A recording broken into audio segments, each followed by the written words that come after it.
These are certain things that we also have to keep in mind, that when you want to open a country to all the locations, then you have to have a equal level playing field. And for Kerala Airport, you already have 3 points of call, and definitely if the time arises and if the need arises and if both the countries agree, then we will keep it as a point of call. Thank you. Last supplementary on question number 1.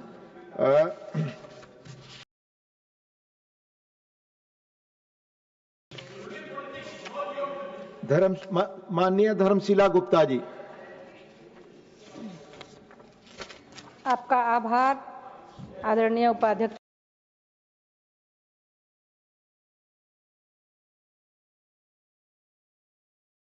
महोदय। गुजरात के सूरत और अहमदाबाद जैसे मुख्य शहरों में हमारे बिहार के लाखों निवासी नौकरी और व्यापार के लिए गुजरात में बसे हुए हैं, जिनमें से अधिकांश का परिवार बिहार में ही रहते हैं। अतः आपके माध्यम से माननीय मंत्री महोदय से निवेदन है कि पटना से सूरत सीधी हवाई यात्रा की सुविधा और अहमदाबाद के लिए केवल एक ही फ्लाइट है, उसे बढ़ाकर 2 उड़ानें। ये आपका सुझाव है? सवाल Noted, sir. We will forward it to the airlines. Thank you. So now we move to question number 2. माननीय श्री अशोक राव शंकर राव चौहान। माननीय मंत्री जी। Question number 2. Yes. First supplementary, माननीय अशोक राव शंकर राव चौहान जी। First supplementary. Honorable Chairman, sir, the incident involving the London-bound Air India flight in Ahmedabad is extremely serious, and it is imperative to determine the exact causes of this incident to ensure passenger safety. What caused the fuel supply to the engines cut off is an issue which still remains unresolved. We all know that the Boeing 787 Dreamliner is an aircraft heavily reliant on electrical and electronic-based systems. This is the background of the entire issue. And one may recollect that on January 17, 2019, a Boeing Dreamliner operated by Japan's All Nippon Airways, flying from Tokyo, Haneda to Osaka, experienced an unexpected engine shutdown after landing, suspected to be caused by a software or computer glitch. In the light of this precedent, has any clarification been sought from Boeing, the engine manufacturer, GE Aerospace, Genex, and Honeywell, which provides avionics, propulsion systems, landing systems, cockpit and cabin electronics, and various components for this aircraft regarding the Ahmedabad incidents?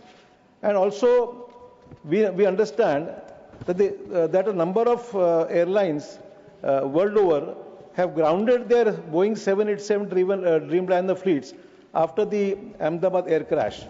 So I would like to know from the Honorable Minister that is this a malfunction in the aircraft's electrical system?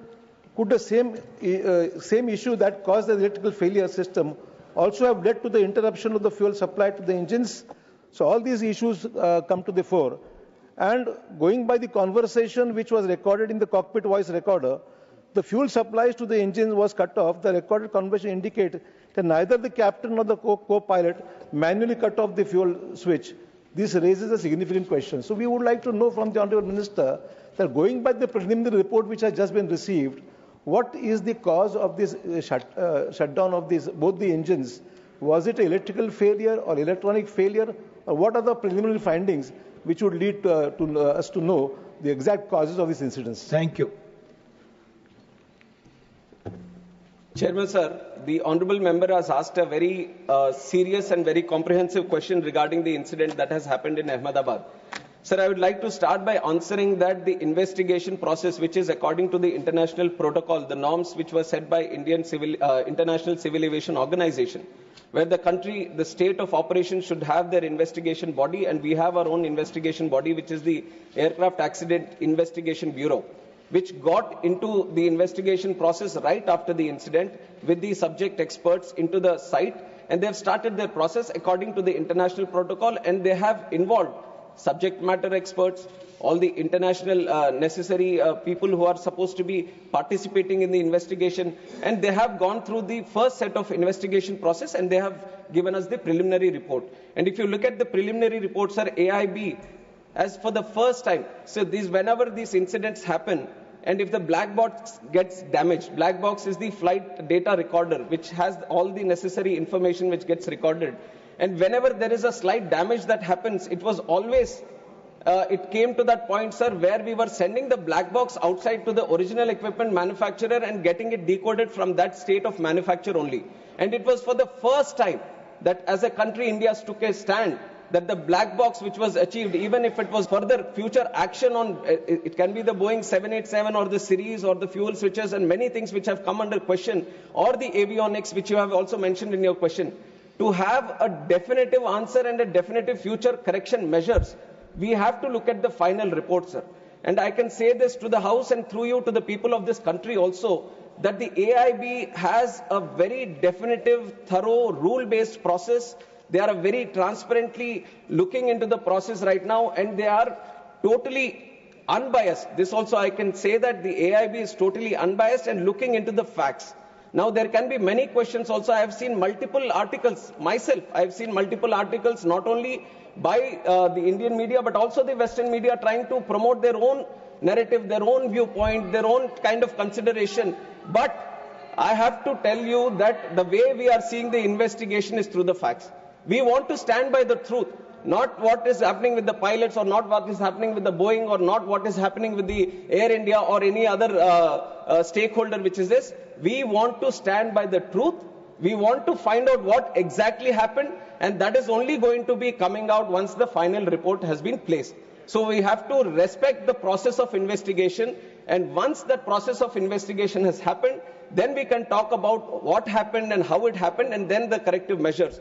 If we talk about the other incidents that would have happened before, let it be the Air Nippon, Japanese Airways, or any other airways for that fact, every time any incident happens in any country, then the same process is followed, where the investigation body gets into the process of investigation, and once the thorough investigation is done and the final report is placed, only then the corrective measures to all these countries and all these airline operators and all the regulators is sent so that the corrective action is being done. And this has happened in the previous incidences also. Wherever there was any incident happened, whenever there was a mandatory suggestive correction measures that were supposed to be done through the international protocol, it is mandatory for every state regulator to follow these and every airline operator to follow these. And we have thoroughly, without any negligence, we have thoroughly followed all the corrective and suggestive measures from the ICAO international protocol. Thank you. Second supplementary. Chairman, sir, as we are all aware that the DGCA is the cornerstone of aviation safety in our country. But as we know, that in spite of these serious incidents which have taken place in our country at this Ahmedabad incidents or the earlier whatever accidents have taken place, the DGCA is functioning at 50% of its sanctioned strength, technical strength. It's a very serious issue. I'd like to know from the Honorable Minister whether the government acknowledges this acute shortage in technical personnel within the DGCA, and what urgent and time-bound steps are being taken to fill these critical vacancies so that the regulator is fully equipped to safeguard the lives of lakhs of passengers who rely on air travel every day. Thank Sir, you. we all know the kind of progress civil aviation took in the last 10 years, and I have also been time and again talking about the tremendous numbers depicting the growth that we have seen in the country, right in the number of aircrafts or the passengers that travel through who prefer air travel, or the number of airports. Everything has almost doubled in the last 10 years, or more than doubled in the last 10 years, sir. Even after we see that the COVID, which was a major road break for civil aviation, we have crossed the pre-COVID numbers, and we are seeing a tremendous growth in civil aviation network.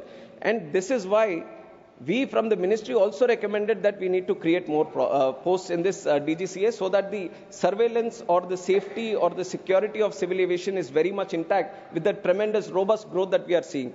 And this posts that we are seeing which are vacant, which has come to discussion, is the posts which have been created in last year and over the period of last 2 to 3 years. And we have to understand that creation of posts and recruitment of posts is a continuous process. And there is UPSC which is also involved. And we from the ministry are in continuous discussion.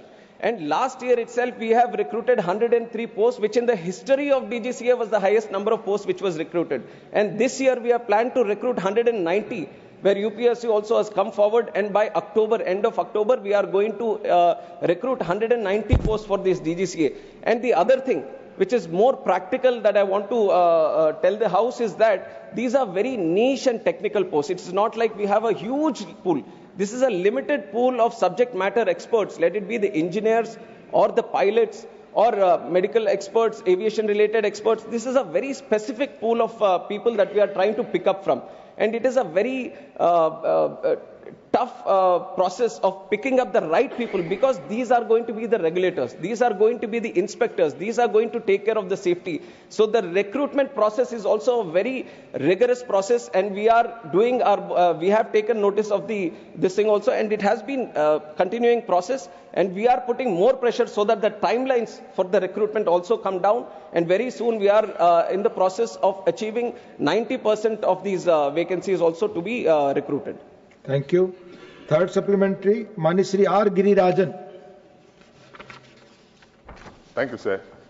I would like to know from the Honourable Minister whether the government has formed any high-level committee and formulated any new norms and procedures to be adopted and complied during the safety audits and the routine inspections of each and every flight before the takeoff, and to provide special refresher training to ensure the physical, mental and emotional stability of the pilots are stable and fit to fly after they complete the 1,000 hours of flight. Thank you, sir. Thank you.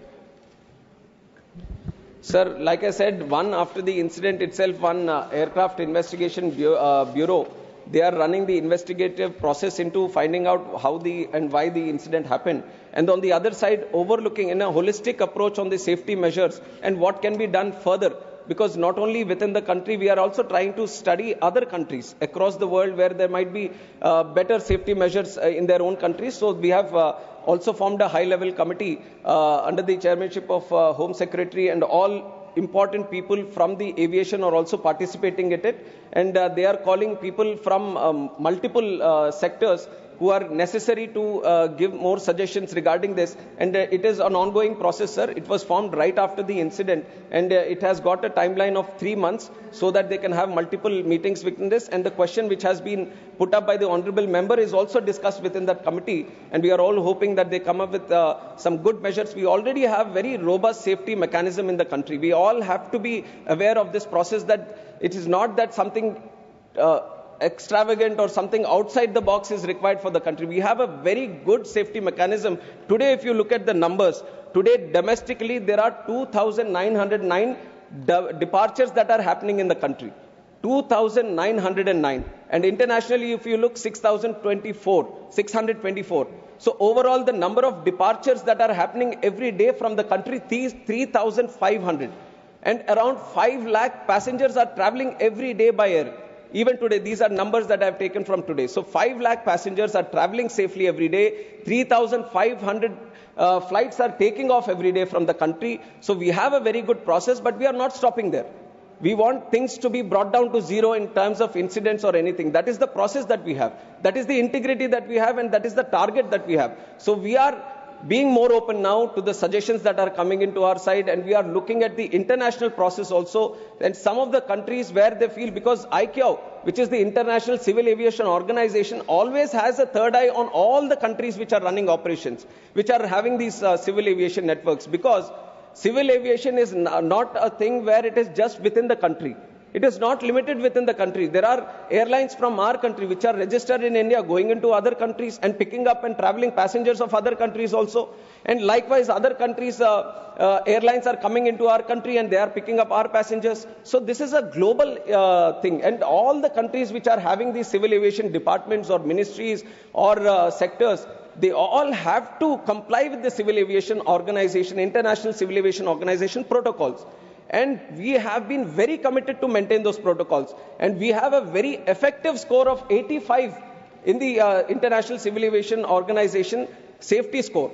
And there are other countries, and you have to imagine the numbers that India has. We have more than 160 airports in the country, and I've given you the number of passengers that are traveling every day. In other countries, you might say that New Zealand or UAE or this thing, how many airports they have? 1, 2, 3, and we are operating at such a vast scale. And that is not like an excuse I'm putting, but that is the kind of growth that we have seen in the country and the kind of growth we are trying to maintain by also having a 100% safe and secure civil aviation network. Dr. Fauzia Khan. Sir, I would like to ask the Honorable Minister that a Boeing B7878 aircraft VTANW was involved in an air turnback incident due to in-flight shutdown of engine 1 of flight number AI131 during climb on the 4th of August 23. Sir, from the Chhatrapati Shivaji Maharaj International Airport, Mumbai to Heathrow on the 4th of August, this flight was leaving. As per the incident report of DGCA, an HPC stage 10 blade went missing due to improper installation of locking lugs.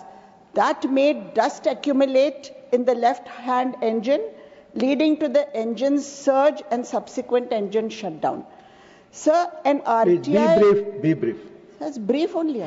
Sir, an RTI query to the DGCA has revealed that 65 in-flight engine shutdown incidents occurred between 2020 and 2025. So that's quite a large number. In that regard, what specific measures will the government take, as you spoke about such a large number of operations? So, and we have very advanced technology as well. So in order to have a quick before flight inspection of engine and exhaust systems, what measures will the government adopt? Thank you. Sir, in terms of safety, I have to also tell that the DGCA has inspections which are planned surveillance, ramp inspections of both the domestic and the foreign sector, spot checks and night surveillance. And this is done through an annual surveillance and safety plan that the DGCA prepares.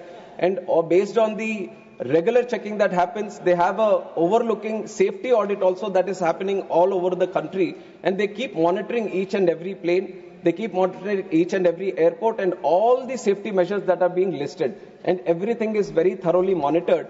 And whenever these kind of incidents happen, let us say there is an in-flight, some engine malfunction that has happened.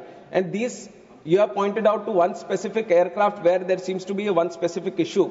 But there are multiple kinds of issues that can happen. Some might be due to the weather or some might be due to bird hits that happen. So there are multiple unpredictable and weather-related issues also that are there. Everything is properly taken into account. But for that, to ensure that the operations are still safe, even if it is mid-flight journey or on the ground, any incident that is happening, there is a thorough protocol. And it is not that we have invented the protocol or we have invented the safety process. There is a process that the original equipment manufacturer, suppose the Boeing is making the plane, Boeing itself has to list out what all safety measures that has to be done. And on top of that, the FAA, which is the state regulator of that country, it also goes through a process of seeing the design, the maintenance and manufacture. It comes out with the process. Then there is the International Civil Aviation Organization which overlooks all this and it comes out with the process. And once that plane is coming back to our country, our state regulator, which is the DGCA, it goes through all these processes and if mandatory, adds some more processes from its side so that every single flight before it takes off goes through a specific maintenance based on the line maintenance, base maintenance, engine maintenance. Everything is properly checked from the pilot also. Before taking off, pilot also on ground, he goes around the aircraft and checks all the things. Aircraft maintenance engineer also does another checking. After robust checking and properly dotting down what is happening with the aircraft, only then looking at the rules and procedures, if the aircraft is good for taking off at the time, only then it is supposed to be taken off. So all the processes are thoroughly listed, and we, on behalf of the ministry and from the regulator DGCA, we ensure that there is no negligence and there is no incompetence on any of the processes, and everything is very thoroughly monitored. And if anything occurs also, and if there is anything which occurs due to negligence, then we take serious action on both the operator and any necessary person, and we impose penalties, suspensions. All the process of enforcement is also duly listed. Thank you. Last supplementary on this question. Mani Satnam Singh Sandhu. Sir मेरा सवाल इस हादसे में मारे गए unlucky लोगों के लिए है। जो लोग इस हादसे में मारे गए हैं उनकी जान की भरपाई तो नहीं हो सकती, लेकिन फिर भी जो बेस्ट पॉसिबल फैमिली के लिए हो सकता है वो होता है। इस हादसे में मारे गए पैसेंजर्स के लिए तो कॉम्पनसेशन अनाउंस की गई है, लेकिन इसमें मेडिकल छात्र भी मारे गए। एक मेडिकल कॉलेज के स्टूडेंट्स जो अपने हॉस्टल में खाना खा रहे थे, मेरा सवाल उनको लेकर है कि उनके लिए कॉम्पनसेशन हुई है और क्या उनकी फैमिली जो ट्रॉमा में है उनको कोई साइकोलॉजिकल हेल्प देने की कोशिश की गई है? धन्यवाद। Thank you. Sir, first of all, I'd like to, through this house, also offer my condolences to the families of both the passengers of who are traveling in the plane, the crew and the passengers, and also the students, the families of both the students also. And this has been our idea right from the time the incident took place, that we are not going to differentiate between the victims, saying that Acha, these are the people who have traveled in the plane and these are the other ones who have got affected or succumbed to outside injuries outside the plane.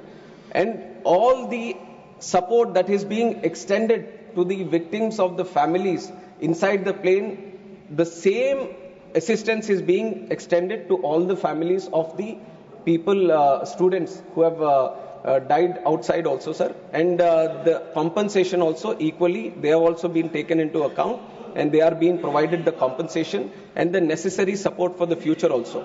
Much of this, the responsibility has been taken by Air India, and combinedly, all the people, both in flight and off, everyone is being taken care of, both from the family side, and all the compensation is being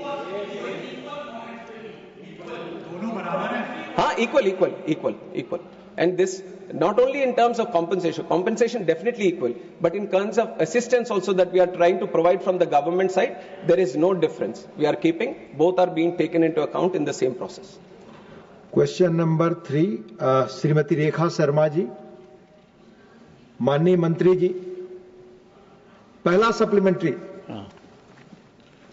Sir, through you, I would like to ask Honorable Minister, sir, whether the government has undertaken specific initiatives to promote digital upgradation and adoption of emerging technologies such as artificial intelligence among MSMEs in Haryana to enhance productivity and competitiveness. माननीय मंत्री जी।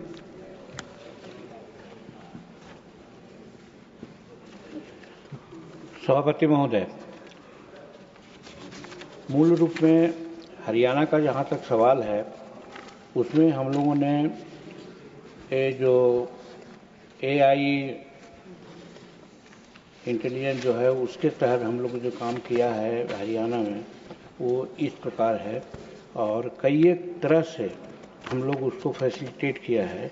इसमें है कि India IAM mission के द्वारा जो हम लोग काम करते हैं वो लगभग 7 पिलर में उसको हम लोगों ने शुरू किया है, और वो सब पिलर में है इंडिया AI कंप्यूट कैपेसिटी, और उसका डिटेल भी है कि क्या क्या करना है, उसमें समय लगेगा। दूसरा है India AI foundation of models, उसमें के तहत भी हम लोग बात करते हैं। तीसरा है AI कोर्स, फिर चौथा है AI application development for initiatives, पांचवा है इंडिया IA फ्यूचर स्किल्स, और छठा है India IA startup financing, and सातवां है सेफ एंड ट्रस्टेड IC। इसके माध्यम से हम लोग हरियाणा में टेक्नोलॉजी के विकास के लिए और जो भी वहाँ का विकास इस मायने में है उसके लिए हम लोगों ने किया है। और उतना ही नहीं, उसके अलावे और सारी बात है डिपार्टमेंट ऑफ टेक्नोलॉजी कम्युनिकेशन में हम लोगों ने यूज़ किया है, जिसमें संचार साथी है और ASTR के थ्रू भी हम लोग डिलेक्टेड साइबर प्लांट्स को भी लीक किया है, जिससे किसी प्रकार से साइबर क्राइम नहीं हो सके। ये सब प्रयोग हम लोगों ने हरियाणा में किया है। माननीय रेखा जी, आपका दूसरा supplementary. Honorable Minister, sir, whether any financial incentives, capacity building programs or support mechanism have been introduced to facilitate this transition for MSMEs, and how is Ministry assessing the impact of effectiveness of these initiatives, particularly in terms of digital adoption and improved business outcome? माननीय मंत्री। सभापति महोदय, इस मामले में हरियाणा के government को और हरियाणा गवर्नमेंट में डिजिटलाइजेशन एंड टेक्नोलॉजी एडॉप्शन के संबंध में हम लोगों ने जो मेजर अपनाया है वो इस प्रकार है। सबसे पहला है पद्मा, जो प्रोग्राम है to accelerate development of MSME development. इसमें हम लोग होलिस्टिक सपोर्ट के लिए MSE को इंक्लूड किया है, जो infrastructure and branding and marketing को एंटरप्रेन्योरशिप को बढ़ावा देता है। और इसमें हम लोग जो फाइनेंशियल सपोर्ट की बात आती है 1000 करोड़ रुपया इसमें हम लोगों ने लगाया है। फिर दूसरा है assistant for technology acquisition scheme. इसमें भी हम लोग लगाया है कि जितना भी न्यू पेरेंटेड टेक्नोलॉजी है उसको इन्हांस करना है और ये डिमांड बेसिस पर है। जो भी डिमांड करेंगे हम लोग उसमें देंगे, लेकिन उसमें मोटा मोटी अभी तक 50 लाख लोगों को, जिसमें 75% सब्सिडी दिया है हम लोगों ने। फिर तीसरा इनका है हरियाणा ग्रामीण उद्योग विकास योजना है। इसमें भी हम लोग इंडस्ट्रियल डेवलपमेंट जो रूरल और बैकवर्ड एरिया है उसको इंकरेज करने के लिए दिया है। और थर्ड भी है मिनी क्लस्टर डेवलपमेंट स्कीम्स है, जिसमें हम लोगों ने 2 करोड़ के लगभग में लोगों को फैसिलिटेट किया है और उसमें 169 करोड़ हम लोग टारगेट रखा है। इस तरह से उनको हम लोग आगे बढ़ाने का काम किया है। और फिर जहाँ तक digital portal of government MSME का मामला है, उसमें बहुत से स्कीम हैं जिसके तहत हम लोगों ने काम किया है। अगर उसकी लंबी सूची है, अगर वो कहेंगे तो उनको हम भेज देंगे। ऐसे 27 स्कीम्स ऐसे हैं जिसके तहत हम उनको मदद करते हैं। और जैसे है उद्यम पोर्टल है एमएसएमई का, फिर उद्यम असिस्ट पोर्टल है, फिर एमएसएमई समाधान है, फिर एमएसएमई संबंध है, फिर एमएसएमई ODR है, फिर एमएसएमई टीम है, इत्यादि ये 3 मेजर से हम लोग उनको फैसिलिटेट करते हैं। और सब में अलग अलग पैसा भी एयरमार्क है जिसके तहत उनको हम लोग मदद करते हैं। महोदय। माननीय महुआ माझी। धन्यवाद माननीय अध्यक्ष महोदय। मेरा सवाल है, झारखंड में मानव तस्करी की घटनाएं कुछ वर्षों पूर्व चरम पर थी। वर्तमान सरकार तस्करी की शिकार महिलाओं को रेस्क्यू करके वापस ला रही है और उन्हें तथा अन्य बेरोजगार महिलाओं को अपने राज्य में ही रोजगार से जोड़ने हेतु कई योजनाएं लॉन्च की है। विश्व बैंक ने भी उनकी जोहार परियोजना की प्रशंसा की है। मेरा सवाल है कि झारखंड में उत्पादकता और प्रतिस्पर्धात्मकता को बढ़ाने के लिए सूक्ष्म, लघु और मध्यम उद्यमों द्वारा डिजिटल उन्नयन और कृत्रिम बुद्धिमत्ता जैसी उभरती प्रौद्योगिकियों को अपनाए जाने को बढ़ावा देने के लिए क्या केंद्र सरकार कोई विशिष्ट पहल कर रही है? धन्यवाद। क्वेश्चन खास करके हरियाणा के संबंध में है, इसलिए हरियाणा से संबंधित सारा स्कीम्स लाए हैं। और हरियाणा में जैसे कि हम आपको बताना चाहते हैं कि टूल्स टेक्निकल इंस्टीट्यूशन है, वो सब में हम लोग वुमेन के लिए एक विशेष व्यवस्था किया है। तो उसी तरह से अगर झारखंड की बात आएगी तो झारखंड की सूचना हम उनको दे देने का काम करेंगे। आप पता करके माननीय सदस्य दे देंगे। ठीक है। माननीय राघव चड्ढा। माननीय Raghav Chadha. Question number 3. Sir, question number 4. I sought. You have mentioned question number 3 here, sir. Sir, must be question number. It's 3rd. I can show you. Please. Just if somebody. Please take it. माननीय Kiran Chaudhary. I would like to ask the Honourable Minister that has the government collaborated with any institutions or industrial bodies in Haryana such as NIFTM Kundli or MSME-D Karnal to facilitate digital skill training for small enterprises And also if there is any plan to set up a dedicated technology facilitation center or center of excellence for digital MSMEs in Haryana. Thank you. इस तरह के काम के लिए हम लोग हरियाणा सहित समस्त देश में टूल्स रूम, एक्सटेंशन रूम और एक्सप्रेशन सेंटर के माध्यम से हम लोग काम करते हैं। जहां तक यहाँ हरियाणा का सवाल है, उसमें हम लोगों ने जो दिया है टूल्स रूम और टेक्नोलॉजी सेंटर जो कंट्री में दिया है, उसका भी लिस्ट है।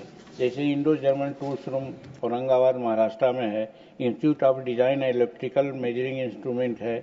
इसी तरह से हमारे यहाँ सेंट्रल टूल्स रूम में ट्रेनिंग सेंटर CTTS भुवनेश्वर में है, Indo Danish tools room DTR Jamshedpur में है। इस तरह से अनेकों सेंटर हम लोग ने बनाया है इसी टेक्नोलॉजी के विकास के लिए। और फिर जैसे कॉमन फैसिलिटी सेंटर का सवाल है, उसमें हम लोग 5 जगहों में इस तरह की व्यवस्था की है। और उसमें है कि लोकेशन ऑफ द प्रोजेक्ट अगर है तो उसमें फुटवेयर क्लस्टर भुवनेश्वर बहादुरपुर जयगिर में है। और उसमें भी दिया है कि डेट ऑफ अप्रूवल है 3/12/2012 से दिया है। और प्रोजेक्ट कॉस्ट है 1509.82 करोड़ रुपया का है। और गवर्नमेंट ऑफ इंडिया का ग्रांट अप्रूव उसमें है 916.68 है। उसी तरह से प्रिंटिंग एंड पैकेजिंग क्लस्टर का भी है जो करनाल में है। उसमें भी है डिटेल सर, पैसा करने में समय लगेगा, लेकिन हमारे पास है, ये उनको हम भेज देंगे, जिसमें डिटेल है कि कहाँ कहाँ हम लोग किया है। खाली क्लस्टर का नाम हम दे देते हैं। 2 बताया हमने कि food cluster Bahadurganj, printing and packaging cluster pharmaceutical cluster है, फिर इंजीनियरिंग क्लस्टर यमुनानगर में है, फिर प्लाईवुड क्लस्टर जमुनानगर में है। और ये सब में कब शुरू किया है, कितना पैसा दिया है, वो सब इसमें इंडिकेटेड है महोदय। तो मैंने हम लोगों ने इसके लिए किया है। और जहाँ तक state technology centre being established Haryana का मामला है, तो पहले ही बताया कि टेक्नोलॉजी सेंटर रोहतक में हम लोगों ने शुरू करने का प्रयास किया है। और हम समझते हैं कि जल्दी ही इसमें सारा काम हम लोग शुरू कर देंगे। माननीय Ravichandra Vaddiraju, question relates to Haryana. No, sir. Country एक है ना sir. If the honorable minister wants to reply, sir MSME के बारे में बात करें आपसे sir. Sir, lakhs of people are depending upon MSMEs. However, they are struggling to get a decent income from the sector. Lack of the proper support from the government will create various problems in front of them. So my question is, how much is the total allocated amount as a union government subsidy to the sector? Thank you. महोदय, MSME का 3 अंग है एक तरह से। उसमें सूक्ष्म, लघु और मध्यम उद्योग के माध्यम से काम करते हैं। विशेषकर हमने सूक्ष्म और मध्यम उद्योग को लिया है। और मध्यम उद्योग और सूक्ष्म उद्योग में 2 तरह से हम लोग काम करते हैं। एक उसको पोर्टल दिए बनाया है, उस पोर्टल में एक उद्यम पोर्टल है और उद्यम असिस्ट पोर्टल है। जहां तक इसको आगे पैसा देने की बात है, इसमें हम बताना चाहते हैं कि उद्यम में और उद्यम असिस्ट लेकर के दोनों में हम लोग 28 करोड़ समथिंग लोगों को हम लोग अभी तक रोजगार दिया है। और रजिस्ट्रेशन का जहां तक सवाल है 6 करोड़ समथिंग है। कहने का मतलब हम यहाँ कहना चाहते हैं कि प्रधानमंत्री के बारे में लोग प्रायः कहते हैं कि प्रधानमंत्री जी सिर्फ बात बोलते हैं। मैं आपको बताना चाहता हूँ इस ऑगस्ट हाउस को कि हमारे MSME के माध्यम से ही आज 28 करोड़ और 6 करोड़ 34 करोड़ लोगों को हम 2016 से आज तक के हम लोगों ने रोजगार देने का काम किया है। ये महत्वपूर्ण बात है। और इसमें जहाँ तक पैसा इन्फ्लुएंस का सवाल है, हम लोग जैसे PM विश्वकर्मा योजना के माध्यम से भी हम लोग छोटे छोटे उद्योगों को, जिसमें वो चमड़ा का काम करते हैं, ये सैलून का काम करते हैं, जिनको कोई आज तक नहीं देखा है, हमारे प्राइम मिनिस्टर नरेंद्र मोदी जी ने उसके लिए भी PM विश्वकर्मा योजना के माध्यम से काम किया है। और उसमें सर्टेन राशि भी अलॉट किया है। और राशि का जहां तक सवाल है, हमारे यहाँ राशि की कोई कमी नहीं है। जो भी होता है हम लोग उसको देते हैं। इसलिए हर आइटम में राशि बताना हमारे समझ से संभव अभी नहीं है। अगर होगा तो माननीय सदस्य को हम भेज देंगे। आप हाँ माननीय last supplementary on this, Dr. Kalpana Saini. No please नहीं, माननीय चड्ढा जी ने नहीं लिया था सप्लीमेंट्री अपना। Question number 4 now Shri Manoj Kumar Jha ji. माननीय मंत्री जी, इसने सर अभी बोला कहां से? नहीं अभी सवाल के लिए। हाँ। तो let me complete first formality, उसके बाद पहला सप्लीमेंट्री अब आप पूछिए। नहीं, मैं शुक्रिया अदा इसलिए मैं परेशान था कि वक्त ना चला जाए। पर्याप्त वक्त है। Thank you sir. नहीं फर्स्ट सप्लीमेंट्री वो पूछ रहे हैं। You are here just.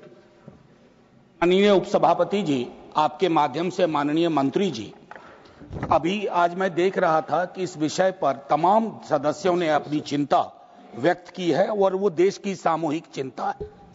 मुझे अफसोस के साथ पहली सप्लीमेंट्री आने से पहले कहूं कि एक रिपोर्ट लीक होती है, टेलीविजन डिबेट्स में पायलट को विलेन बना दिया जाता है। वो बेचारे दुनिया में आके कहेंगे नहीं कि हम गुनहगार हैं या कोई technical malfunction.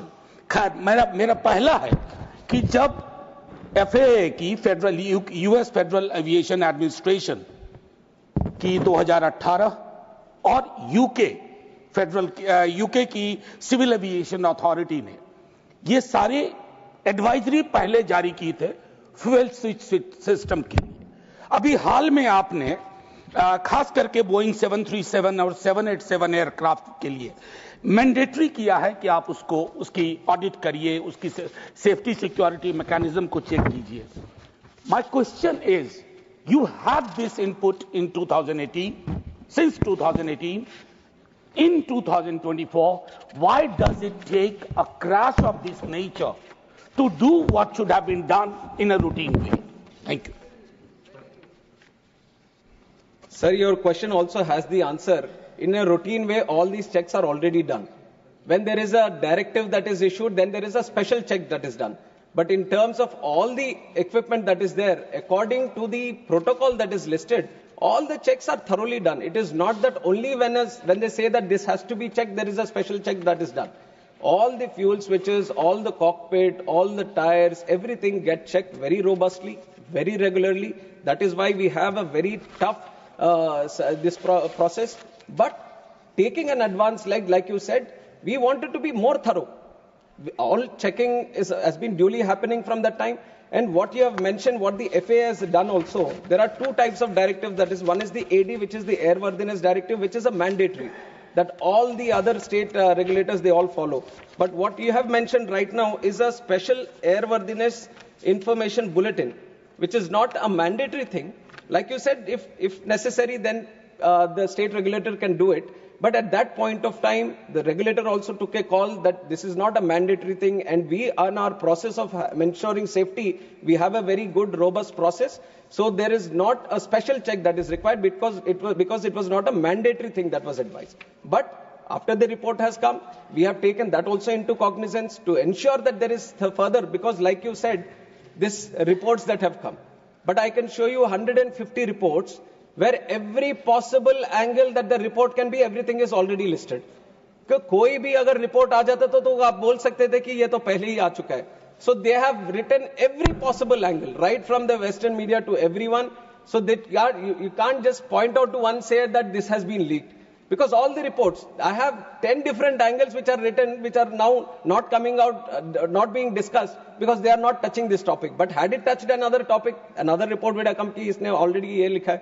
So this has been right because of the interest that has been there. This has been going on right from day one itself, multiple theories, multiple angles, multiple stories. That is why I have once again, it's an appeal made by the AIB through myself also, I'll make it again to the House, and through you to the larger section of the country also, is to maintain patience until the final report comes out. And we want the truth to be coming out, and we have to give that much space for our AIB also to work. And that is what I request. Second supplementary, माननीय झा जी. शुक्रिया उप सभापति जी. जब मैंने कहा था कि ये रिपोर्ट्स आपके पास थी, एडवाइजरी थी, तो इन्होंने कहा कि आपके प्रश्न में ही आपका जवाब है. वो मैं एक विडंबना का जिक्र कर रहा था. It was a statement based on irony, an unfortunate irony, not a plain statement. Having said that, thoda background mein sir. Having said that, I'm also aware, like all of you, my friends here, that the duopoly this Airbus, Boeing, we are aware at the global scale. Let's not get into that. What is important?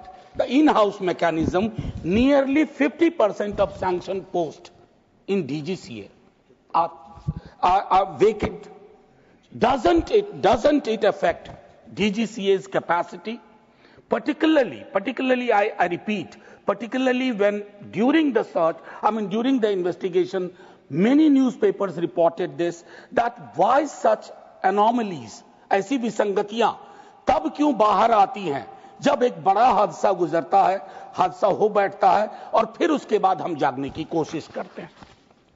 Vacancies and sanctions. Sir, like I've said, the vacancies have been created because it was a request from the ministry. Now with the growth that we have seen in civil aviation, we wanted more people within the DGCA. And these posts have been posts have been created in the last 2 years only. And the process, right, it's not that when you say that why are they vacant, it is not that we have stopped from recruiting. Right from the day they were created, we have started the process. It is a continuous process. It has to go through various cycles of recruitment also. And the only thing that I wanted to mention so that everyone knows a little bit about what is happening in this recruitment is that this is a very specific pool of people that we are trying to recruit. It is not that we have extensive pool of people. These are subject matter experts, especially in aviation. We are trying to pick up senior people that we are trying to pick up, and who have a demand internationally and in other wings also. And we have a lot of people coming in from Air Force, and they have their own preferences also. So there is a limited pool that we are trying to work with, and we have done every single, in fact, we have put in more effort to do this. That is why I have also mentioned that in the last year, 103 posts which have been recruited was the highest ever. Because we wanted to speed up the process, we wanted to ensure that DGCA, the posts that are created is well equipped and it is full of the people that have to be recruited and no vacancies. It is an ongoing process. This year we are committed to take in 190 more, and also in the future all the posts are being worked out in such a way that no vacancies, the situation of no vacancies does not arise. First supplementary, Mani Sanjay Singh, not present. Mani Sri Raghav Chadha. Thank you. Thank you so much, sir. Sir, India's civil aviation sector is booming, no doubt. But it appears that the regulator, the DGCA, which is the backbone of the sector, is cracking up under pressure. I say this because it is understaffed, it is underfunded, and it lacks autonomy. Sir, Parliamentary Standing Committee की report बताती है कि वर्ष 2024 में technical post में overall vacancies की बात नहीं कर रहा, डीजीसीए के अंदर टेक्निकल पोस्ट में 55% की वैकेंसी है. टेक्निकल पोस्ट का काम क्या होता है sir? Air safety inspection, passenger safety, pilot licensing, aircraft maintenance और एयर वर्दीनेस. सर ये शॉर्टेज नहीं, ये क्राइसिस है. और मुझे लगता है sir there is no, thank you sir. Sir सवाल पे आ रहा हूं, that there is no margin of error in the skies. तो मेरा माननीय मंत्री जी से सर आपके माध्यम से सवाल है कि हम एक डीजीसीए को सेबी जो एक फाइनेंशियल मार्केट का इंडिपेंडेंट रेगुलेटर है और ट्राई जो टेलीकॉम सेक्टर का एक इंडिपेंडेंट रेगुलेटर है, ऐसा ही एक ऑटोनॉमस स्टैट्यूटरी बॉडी में क्यों नहीं तब्दील करते? और दूसरा टेक्निकल पोस्ट की वैकेंसी कब तक भरी जाएगी? Please, thank you. Sir, I have to place on record that the DGCA is not under any kind of pressure. It is operating with utmost seriousness, professionalism, and all the requirements that are there that actually strengthens it according to the International Civil Aviation Protocol. At this moment that you're seeing, I've already explained it in a couple of questions also, the situation is that the posts were just recently created. And like you said, when it comes to the technical posts, you need that right technical capabilities people only to be sitting in those posts. And when you look at that kind of experience, that kind of situation, then obviously the pool which is limited makes it much more difficult to engage these people. And these are people who are having to regulate the safety, which is of the prime most importance.